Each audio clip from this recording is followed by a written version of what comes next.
am not stuck on potential. So I'm not going to sit here and settle for anything less, because now in this season, in this phase, and moving forward, I give myself the best. What you accept is what you're going to continuously reflect. This is not to be selfish, but to learn how to be selfful, because if you're not at your best, how can you give anybody else your best? Is it how you move, how you smile, how you captivate everything, how the body move, pretty eyes, got it all, you killing the scene. I want you to be mine, girl, you.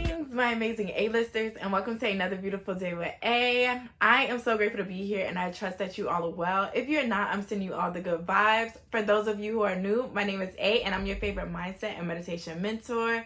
Here at Experience A-List, I help women reclaim their self-worth by putting themselves first, by creating self-fulfilling routines through meditation and accountability sessions. A-List is a list of alchemizing women of the highest order of divinity, excellence, and admirable eminence. We make it happen. We don't make excuses. So today's topic is going to be about giving yourself the best and not settling for anything less. And this was something that I recently was just meditating on, because as I reflect through my life and becoming the woman that I envision myself to be, I had to really step back and take self-accountability for the things that I used to allow and accept in my life, whether that was from friendships, family, intimate partnerships, and even with myself. I'm going to go through each of these dynamics, and I'm going to give my ideas and my thoughts on what I have learned and what I'm doing now, and some advice that I can give you all to help you all level up, because at the end of the day, our lives are about us and not necessarily about other people. This is not to be selfish, but to learn how to be selfful, because if you're not at your best, how can you give anybody else your best? So our first dynamic of discussion is going to be family. And so for many of us, we could probably relate to living up to the expectations of our family, whether that be our mom, our dad, our grandparents, our aunts, our uncles, and sometimes even our cousins. And with these ideas that we have programmed of trying to be a certain way, sometimes we deplete ourselves and not being as authentic as we can be, or even voicing our own opinions of what we want to do and what we want to pursue in life. It even goes down to the way that we extend ourselves to our families, because sometimes they will hold us to a certain expectation of how they see us, or they want us to be, or how they know us to be when we were growing up. And when we transition into adulthood and being able to make decisions for ourselves, we have to be able to break away from those old paradigms and those old beliefs and really fulfill ourselves and not them, and to have healthy boundaries. Because if you are someone who likes to people please and to just give, or use the family title because, oh, this is my mom, oh, because this is my dad and I must do this. No, you're doing yourself an injustice by continuously accepting things that you don't agree with and that you know that you are better than.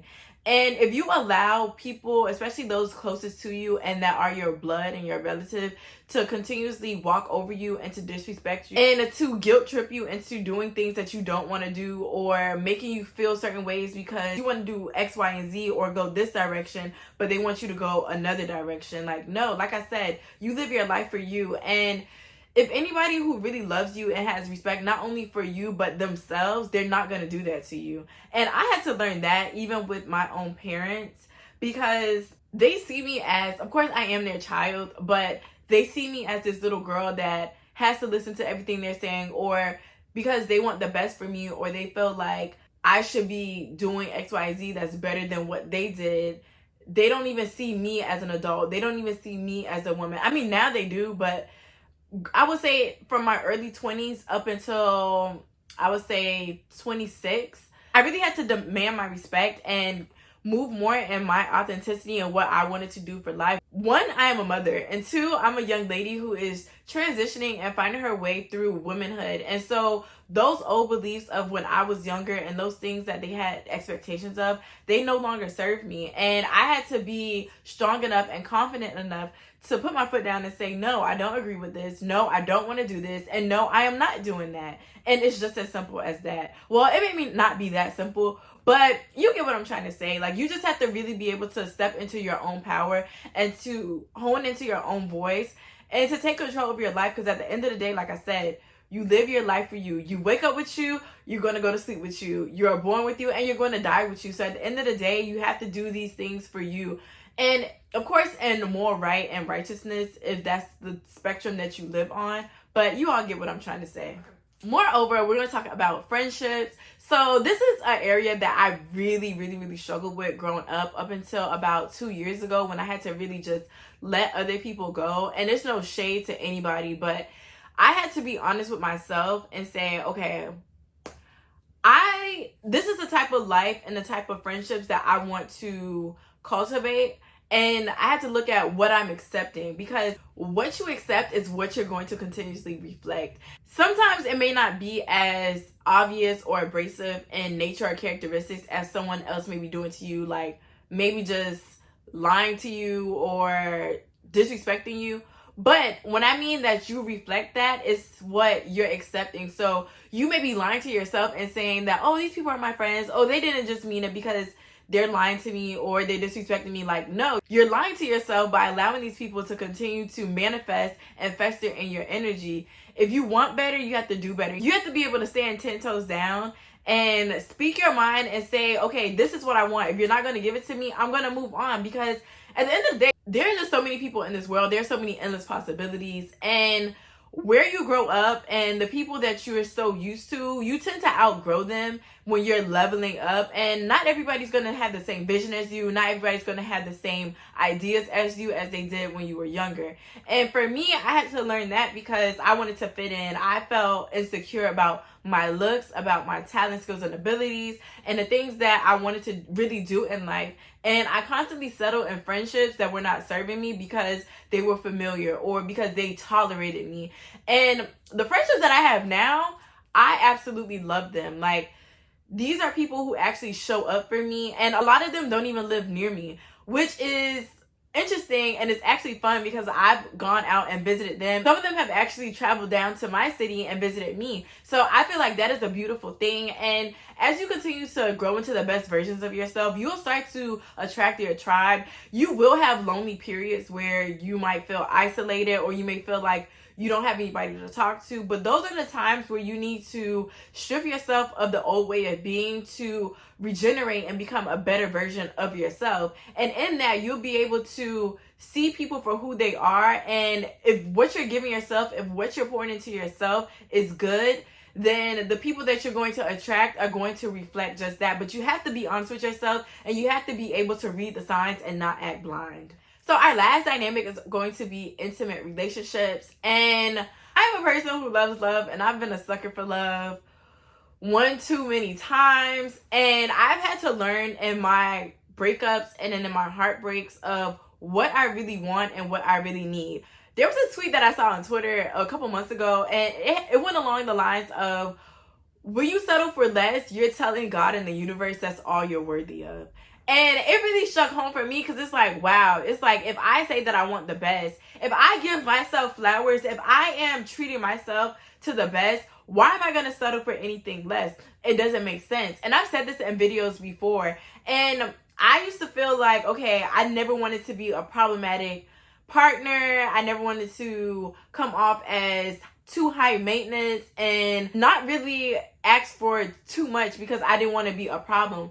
But in that, I used to always get the short end of the stick. I used to always get cheated on. I used to always get lied to. And I used to always get the bare minimum. And then I was the one wearing the pants, playing this masculine role when I should have been more into my feminine role. But that's because, like I said, what you allow is what you reflect. So if you're not giving it to yourself, you can't expect somebody else to give it to you. Now, when it comes to dating and seeking a potential partner, I look at those type of things. And I'm not here to be Barbara the Builder. I'm not out here building a man. Nothing like that. It's either you're going to have it and you're going to do it, or you're not. And I'm going to move on from it. Like, we cannot be stuck on potential. I am not stuck on potential. So I'm not going to sit here and settle for anything less, because now in this season, in this phase, and moving forward, I give myself the best. I pay my own bills.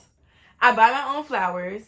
I take my own self out. I make sure I get the best in skincare and all the things that I want, because I know that whoever comes in my life, they have to be giving me that plus more. Like, I'm not gonna sit here and beg nobody to be the man that I need them to be. It's either you're going to be that person or you're blocking the way for the person who's supposed to be there. And it's that simple. I'm not gonna get attached to anybody who's not giving me what I need and what I deserve and what I'm worthy of. And you ladies, I don't need y'all doing that either, okay? Do not be out here being a picnicia. Do not be out here being a Barber the Builder, because it's not going to get you anywhere and it's going to leave you frustrated. I'm speaking from a sense of dating men. They will expect so much from you, yet give you the least. And if you go into relationships, if you go into dynamics not demanding what you know that you're worthy of, or even setting a tone for that, they're just going to walk all over you. They're going to play you like a fiddle, and they're going to have you out here running in circles in situationships, wondering when you can get this. Like, you should not have to ask for a man to open a door for you. You do it. I should not be out here in my masculine energy with a quote-unquote masculine man. So it's like, don't settle for less and give yourself the best at the end of the day, because you're the one that's going to be going to sleep with those feelings, with those thoughts. And if you're not satisfied, I advise you to put yourself in a position where you can be fulfilled. Lean more into God. So like yesterday, this guy, he was watching me like really hard when I was like working out, and he asked me a question. He was like, "Oh, are you single?" And I said, "No."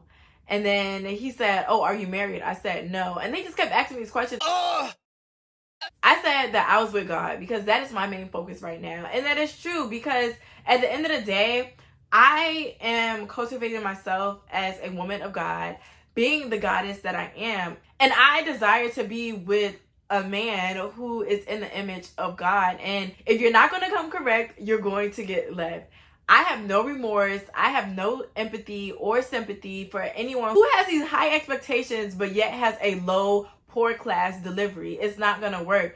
And nobody's entitled to your energy. If you set the tone and those standards at a certain level and you don't bend on those and you do not come down from that, you're not going to allow yourself to accept anything less than that. You're not going to allow people who are not qualified for the position get on board with you. Like I said, when you build your table properly, you don't have to worry about it being destroyed by messy people. With that being said, I want you ladies to really level up, really pour into yourself, become self-full. The overflow is for those who are worthy of it and who are going to be able to make the garden grow. Give yourself the best. Know that you're worthy of all that you desire. Keep putting in that work, because people will see it, people will feel it, and it's going to radiate off you like the sun in our sky. So with that, I want you ladies to have an amazing rest of your night, day, whenever you're watching this. Make sure you subscribe and follow me on all platforms at Experience A-List. You can also follow me on my personal page, which is Call Me A-List. I am building my momentum and my crowd over there. And I'll catch you in my next one. Ciao.